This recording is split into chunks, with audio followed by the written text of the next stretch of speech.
বিসমিল্লাহির রহমানির রহিম। আমি নজরুল ইবনে মোহাম্মদ, স্বাস্থ্য সহকারী, বাংলাদেশ, ঢাকা, ময়মনসিংহ, নেত্রকোনা জেলার অন্তর্গত এটি দুর্গাপুর থানায় অবস্থিত। তো আজকে এই ভিডিওটি আপলোড দেওয়ার একটা উদ্দেশ্য, এখানে আসছিলাম ইপিআই করতে আমার ব্লকে। তো ইপিআই মোটামুটি শেষ, বসে আছি। এই মুহূর্তে আমাদের এলাকায় একটি প্রতিষ্ঠান আছে, সেই প্রতিষ্ঠানের একজন ছাত্রী পরীক্ষা দিয়ে যাচ্ছে। তো আগ্রহবশত আমি তাকে বললাম যে তোমার প্রশ্নটা একটু নিয়ে আসো তো দেখি। সে প্রশ্নটা আমার কাছে এনে দিছে। আজকে ইংরেজি প্রথম পরীক্ষা হয়েছে, ক্লাস 4 এর প্রথম পরীক্ষা। তো একটু মনোযোগ দিয়ে শুনলাম। আমার মেয়ে ক্লাস 3 এ পড়ে, যে কোনো কারণবশত আজকে সকালে ক্লাস 4 এর এই সাবজেক্টটাই আমি তাকে পড়িয়েছিলাম। আগ্রহটা একটু বেড়ে গেল। তখন আমি তাকে জিজ্ঞাসলাম যে মা, তুমি কি লেখছো বা তোমার পরীক্ষা কেরম হয়েছে?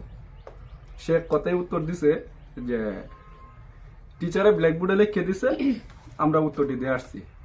একটু আগ্রহটা আর একটু বেড়ে গেল। শিক্ষার যদি এই অবস্থা হয় তাহলে কি হবে?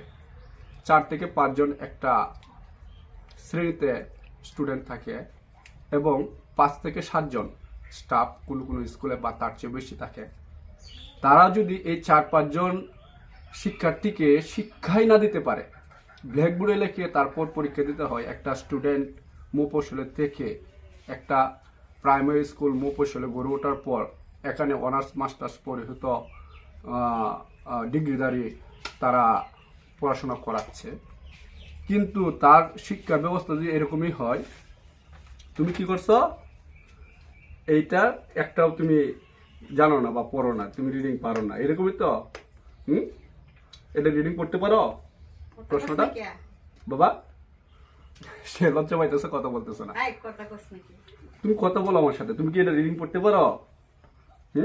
বাবা, এই যে লজ্জা পেয়েছে, সে কথা বলতেছে না। নীরবতাই সম্মতির লক্ষণ। একটু আগে আমি তাকে জিজ্ঞেসছিলাম, সে অনর্গল বলে দিয়েছিল যে আমি তো এটা পড়তে পারি না। কান্নার কিছু নাই তো এখানে। আরে বাবারে, ভয় কি আছে? এখন আমি কি বলবো, অনুভূতিটা এরকমই, যে যে অবস্থানে আছি, যে যেখানে আছি, যে সেক্টরে আছি, আমরা সেই সেক্টর থেকে যদি 50%-এর উপরে কাজ গভর্নমেন্টকে দিই, তাহলে বাংলাদেশের অবস্থা অনেক অনেক উপরে চলে যাবে। আর যদি হয় এই মেয়ের অবস্থা, যে ক্লাস 4 থেকে ইংলিশ রিডিংয়ে পড়তে পারে না, রিডিং করবে না দূরের কথা। আমি তাকে জিগাইলাম, সে বলতেছে যে স্যারেরা তো লিখে দিছে ব্ল্যাকবোর্ডে, ওই ব্ল্যাকবোর্ড দেখে দেখে আমরা প্রশ্ন উত্তর খাতার মধ্যে লিখে দিয়ে আসছি। তো সবাই ভালো থাকবেন, সুস্থ থাকবেন। সবার সচেতনতা বৃদ্ধির জন্য এই ভিডিওটি বানালাম। আপনাদের সন্তানকে যে প্রতিষ্ঠানেই ভর্তি করান না কেন, মাঝে মাঝে খবর নেবেন এবং সন্তানেরও খবর নেবেন। স্কুলের খবর নেওয়ার পাশাপাশি সন্তানেরও খবর নেবেন। এটা বন্ধ করো।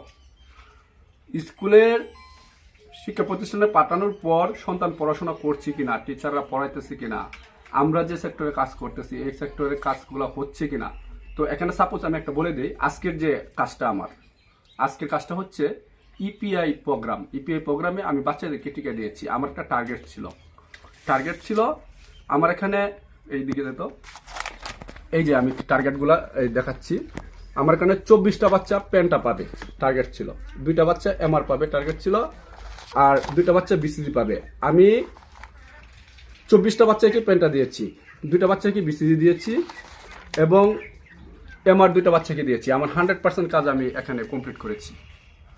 তো আমরা সবাই যে যে অবস্থানে আছি, সেই অবস্থান থেকে 100% না পারি, অন্ততপক্ষে 80% কাজ আমরা করেছি, বা 80% প্লাস মাইনাস হলেও কোনো সমস্যা নেই। সবার সচেতনতা বৃদ্ধি হোক। অভিভাবকরা সন্তানদেরকে বিদ্যালয়ে পাঠানোর পর বিদ্যালয়ের খোঁজখবর নিয়োগ, সন্তানরা কি পড়াশোনা করছে কিনা সেটারও খোঁজখবর নিয়োগ। সবাই ভালো থাকবেন, সুস্থ থাকবেন। সবার সুস্বাস্থ্য এবং দীর্ঘময় জীবন কামনা করে এখানে শেষ করছি। আসসালামু আলাইকুম, আল্লাহ হাফেজ।